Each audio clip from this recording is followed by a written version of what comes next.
Zelensky গুরুত্বপূর্ণ ব্যক্তি নয় বললেন ট্রাম্প। ইউক্রেনের প্রেসিডেন্ট ভ্লাদিমির জেলেনস্কিকে অগুরুত্বপূর্ণ ব্যক্তি বলে মন্তব্য করেছেন যুক্তরাষ্ট্রের প্রেসিডেন্ট ডোনাল্ড ট্রাম্প। তিনি মনে করেন রাশিয়ার সঙ্গে শান্তি আলোচনা চললেও এতে জেলেনস্কির উপস্থিতি তেমন গুরুত্বপূর্ণ নয়। ফক্স নিউজ রেডিওর দ্য ব্রায়ান কিলমাদের শোতে শুক্রবার বিভিন্ন আন্তর্জাতিক ইস্যু নিয়ে কথা বলেন ট্রাম্প। ইউক্রেন যুদ্ধ বন্ধে রাশিয়ার সঙ্গে যুক্তরাষ্ট্রের চলমান আলোচনা নিয়ে প্রশ্ন করা হলে তিনি বলেন জেলেনস্কি দীর্ঘদিন ধরে আলোচনায় রয়েছেন, কিন্তু কোনো ফল আসেনি। তার মতে জেলেনস্কির ভূমিকা শুধু পরিস্থিতিকে জটিল করে তুলেছে এবং তিনি আলোচনায় থাকলেও তেমন কিছু পরিবর্তন হবে না।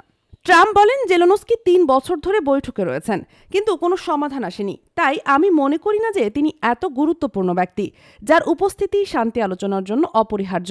তিনি বরং চুক্তির পথ কঠিন করে তুলেছেন, আর তার দেশ ধ্বংস হয়ে গেছে, এটি এখন এক বিধ্বস্ত অবস্থায় আছে। এ সময় ট্রাম্প আরও বলেন রাশিয়ার প্রেসিডেন্ট ভ্লাদিমির পুতিন চাইলে পুরো ইউক্রেন দখল করতে পারেন। জেলেনস্কি যদি দেশকে বাঁচাতে চান তবে তার উচিত রাশিয়ার সঙ্গে চুক্তিতে আসা।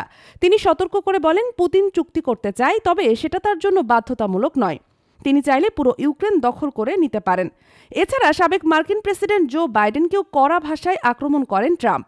তার মতে জেলেনস্কি ও বাইডেন চাইলে এই যুদ্ধ রোধ করতে পারতেন, কিন্তু তার ব্যর্থ হয়েছে। তিনি বলেন পুতিনের সঙ্গে সঠিকভাবে আলোচনা করলে এই যুদ্ধ কখনোই শুরু হতো না, কিন্তু বাইডেন প্রশাসন জানে না কিভাবে কূটনৈতিকভাবে কথা বলতে হয়। ট্রাম্পের এই মন্তব্যের পর আন্তর্জাতিক মহলে আলোচনার ঝড় উঠেছে।